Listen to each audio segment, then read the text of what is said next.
Welcome to the third season of Murder in 20 podcast, where I, Bobby Stevens, am your host with a new episode every Wednesday.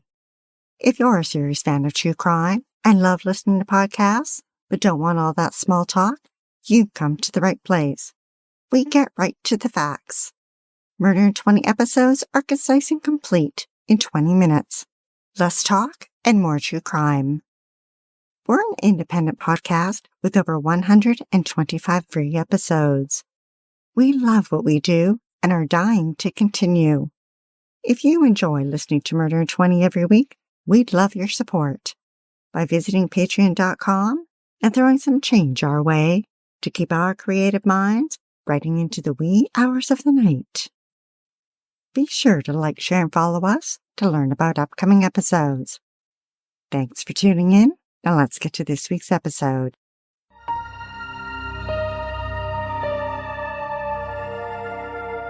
Long before Trump Hotels landed in Florida, Benjamin Novack was building hotels along its sandy beaches. A charming smooth talker who was good with numbers and had a penchant for gold and diamonds. In the 1940s, he moved from Brooklyn to Miami Beach with $1,800 in his pocket. The U.S. Air Force trained its troops in Miami during World War II, and thousands of parents visited the city to see their sons off to war. Benjamin took notice. He had worked at his parents' resort and used that experience to buy a hotel on the beach. Over 5 years, he made enough money to buy 5 more hotels. He partnered with Heir, who introduced him to an up-and-coming architect from New York named Morris Lapidus.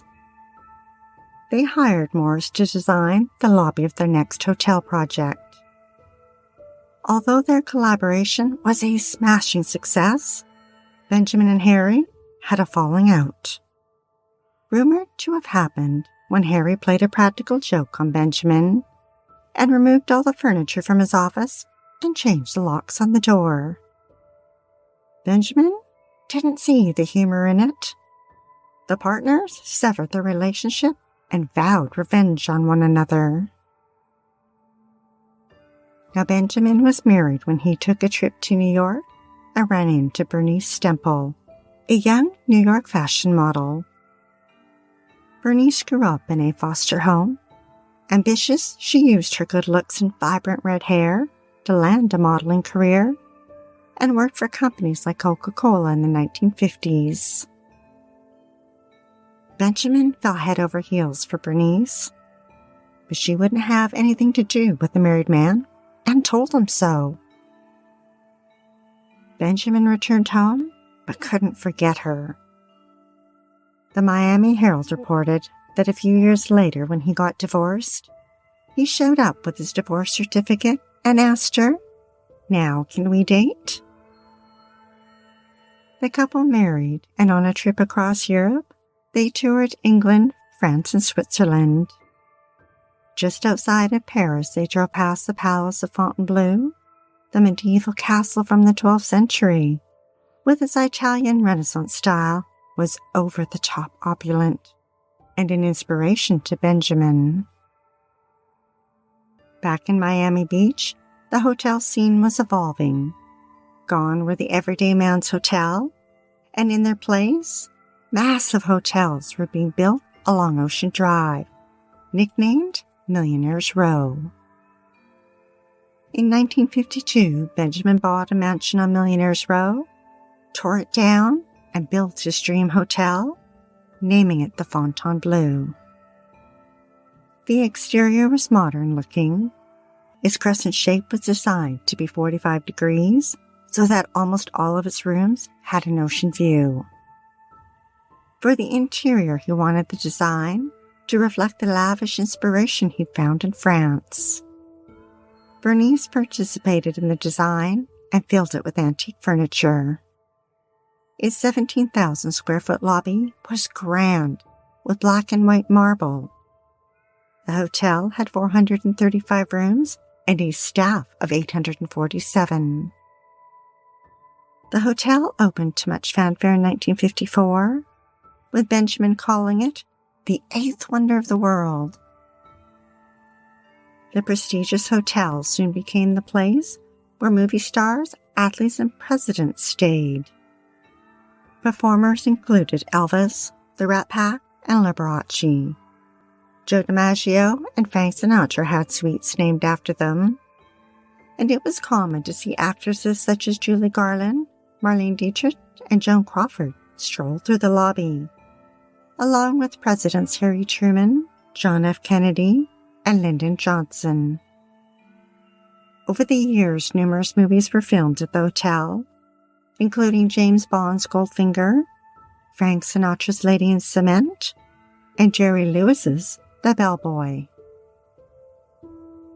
Seeing the success of the Fontainebleau, his former partner Harry set out to build one better. He bought land beside the Fontainebleau and hired Morris to design the Eden Rock. The sophisticated hotel, with its understated elegance, attracted the ultra-rich and instantly was a huge success. In the mid-50s, Benjamin and Bernice had a son, Ben Jr., and the family resided in the penthouse. A few years later, the hotel expanded and doubled its number of rooms. Then Benjamin planned a third expansion to triple its size. He wasn't happy seeing Harry's success right outside his window every day, so Benjamin made good on his threat to get revenge on his ex-business partner. Betrayed by Morris, he hired a new architect. The plans were kept secret, but soon it was obvious a 14-story tower was being built right next to the Eden Rock, where it would purposely tower over its pool area, causing it to be cloaked in darkness during the peak afternoon sunshine. Harry took the Fontainebleau to court to try and stop the construction, but the judge ruled in Benjamin's favor, saying the Eden Rock had no right to the air above the hotel or its views. Benjamin continued with construction,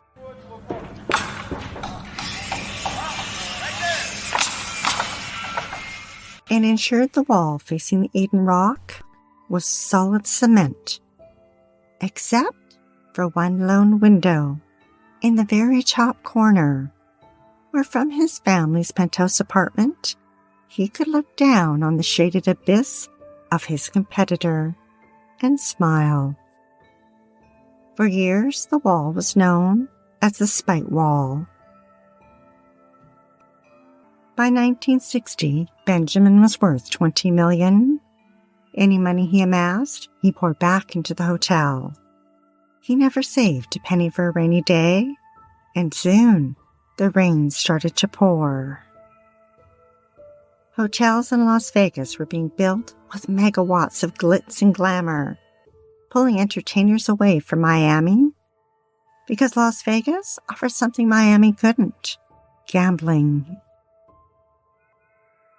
Although Benjamin and Bernice divorced in 1968, the couple remained close, particularly when a judge ordered that Bernice and Ben Jr. could continue to live in the penthouse. By 1977, Benjamin's hotel was no longer financially viable. He declared bankruptcy, and a judge stripped him of his beloved hotel. After that, he never did step a foot back inside. 8 years later, he passed away, his fortune down to just $1 million. Over time, Bernice retired to an upscale home in Fort Lauderdale that she filled with expensive art. In a room sat a grand piano, once played by Frank Sinatra. Her neighbors had no idea of her past. Albums on the tables displayed photos of her and Benjamin with presidents and movie stars. She had a vast diamond collection and a large walk-in closet. The CBS News reported was filled with hundreds of dresses and ball gowns, each wrapped in plastic and tagged with the date and event she'd worn it to.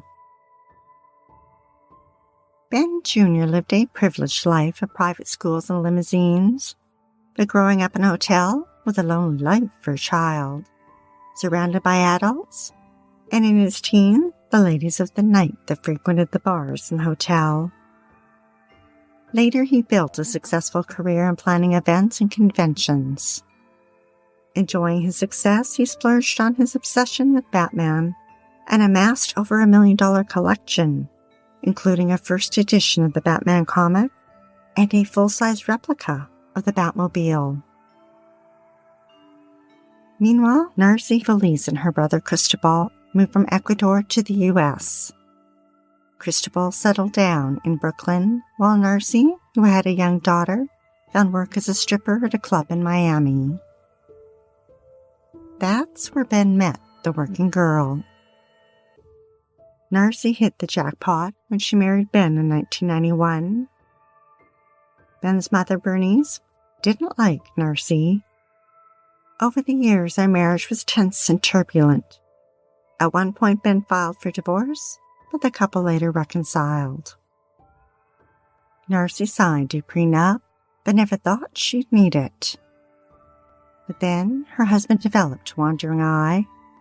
People magazine described how after 17 years of marriage, Benjamin answered an online ad placed by a porn actress and began an affair with a $300 an hour call girl. Narcy found out about it. She wasn't about to lose Ben without a fight. She confronted the woman and offered her $10,000 to end it, and told her if she couldn't have him, no other woman was going to. Narcy wasn't about to give up the plush life she'd been accustomed to. She knew Ben had generously provided for her in his will, and that his estate was worth around $10 million. But there was a glitch. His mother would also have control of the estate. So Narcy came up with a plan to kill two birds with one stone, so to speak. First, she would eliminate Bernice, whose estate would be left to Ben. Then she'd eliminate Ben, and Narcy would inherit it all. She enlisted her brother's help. Cristobal, in turn, hired two hitmen, men who were experienced, working at a car wash in Miami.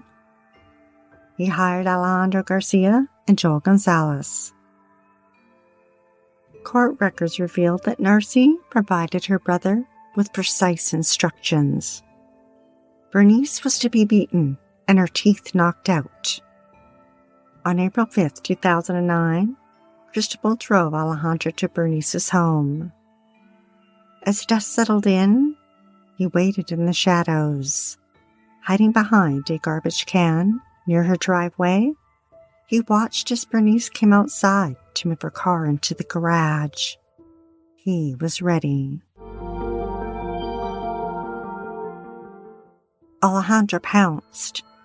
She turned, saw him, and let out a scream. Without hesitation, he leaned in and, using a hefty plumber's wrench, hit Bernice over the head. He repeated the blows. Her jaw was broken as blood splattered up the walls and drenched her body. Bernice lay dead at 86. The medical examiner ruled that her massive skull and facial injuries were due to an accidental fall, so police didn't photograph the scene or gather evidence. But Bernice's sister Maxine didn't believe it and pushed for an investigation. Narcy was ecstatic. They'd gotten away with the first step. Now it was time to eliminate Ben. 3 months later, in July, Ben was planning to be in New York, where he'd organized a large convention that would be attended by over 1,000 Amway employees. Narcy again enlisted her brother Cristobal, who drove Alejandro and Joel to New York. They purchased tools and dumbbells, then checked into a hotel. Narcy arranged for them to be at a restaurant where she and Ben were dining so that they could identify him. Spotting them, she pointed at her husband by reaching over and stroking Ben's hair. Narcy again gave precise instructions, including that Ben was to be blinded and his eyes mutilated. On the morning of July 12th, Alejandro and Joel knocked on the door of room 453 at the Hilton Hotel. Narcy quietly opened it and led them to the bedroom where Ben was sleeping. Narcy placed a pillow over his face to muffle the screams. The men taped Ben's hands behind his back and bound his legs just below the knees. They taped his mouth shut and beat his ribs with the dumbbells, cracking 20 of them. Then they turned the attack towards his face and used a utility knife to gouge his eyes. His mouth had been taped so tight that he choked. Ben died at 53. Police interviewed Narcy. CBC News reported that she said, "I walked in and tripped over something. I realized he was on the floor, and that Ben had a dark side, that he carried a lot of cash, and someone must have killed him while she was downstairs having breakfast, and stated that she had nothing to do with her husband's death." But police didn't believe her and even suggested she'd hired hitmen to kill Ben so she could inherit his fortune, and that she'd even opened the door for them.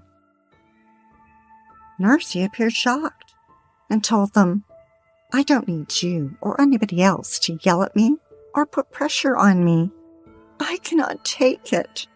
Just give me an electrical chair and put me out of my misery." A search warrant was issued for the Novack home. Police seized computers, paperwork, videotapes, and rolls of duct tape. Narcy was given a polygraph test. The results indicated deception when asked about her knowledge of Ben's murder.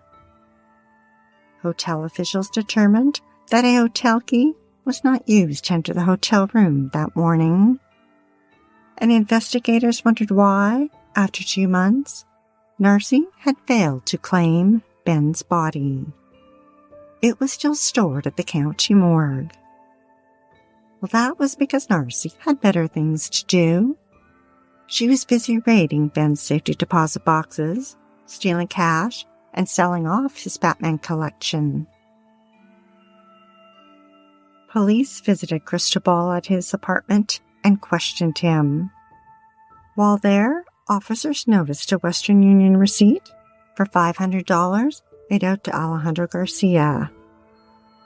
Cristobal said nothing, but 2 weeks later, he told investigators that he discovered Alejandro was responsible for the murder. Now, Cristobal thought Alejandro had fled home to Nicaragua, but in fact, he'd never left the U.S. A few months later, Alejandro was arrested in Florida on an unrelated theft charge. In the spring of 2010, Alejandro pled guilty and was transferred to New York. There, he confessed to his role in the murders and implicated Joel. Under a plea agreement, both men pled guilty to lesser charges and agreed to testify against Narcy and Cristobal. They were charged with Ben's murder and racketeering for arranging his murder. Cristobal was also charged with witness tampering. At their joint trial in the summer of 2012, Ben's mistress took the stand and recounted how Narcy tried to pay her off. The New York Post reported that Alejandro and Joel testified, with Joel saying that Cristobal had promised him $15,000 and a tip for killing Ben. Then the trial took a twist. Their defense lawyer stated his clients didn't murder Ben, but rather it was Narcy's own daughter, because she had the most to gain. With her mother in jail, she would inherit everything. Narcy chose not to testify, but Cristobal took the stand and declared his innocence. Despite the prosecution's evidence, including credit card receipts, cell phone logs, and surveillance video, he continued to point the finger at his niece. But the jury didn't buy it. Both Narcy and her brother were convicted and sentenced to life in prison. At the age of 56, it's likely she'll never step outside the prison walls. Afterwards, Bernice's sister Maxine told reporters, "Women's jails aren't easy. She'll get justice there."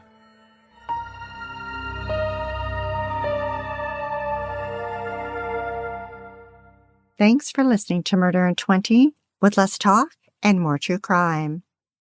Be sure to tune in next Wednesday for the episode of Jay Cook and Tanya Van Kylenborg.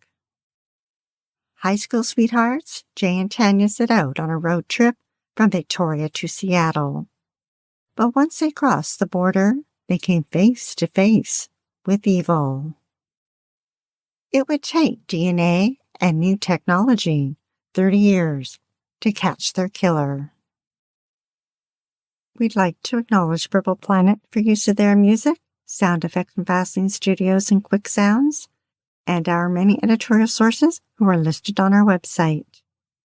If you're dying to hear more, past episodes of Murder in 20 are available for free at murderin20.com and on all major podcast platforms. Be sure to like, share, and follow us to learn about upcoming episodes every Wednesday. If you'd like to support our creative, independent true crime podcast, we'd be eternally grateful. Rifle through the couch cushions and donate your spare change to murderin20 at patreon.com. Stay safe, sleep with the lights on, and don't play with strangers.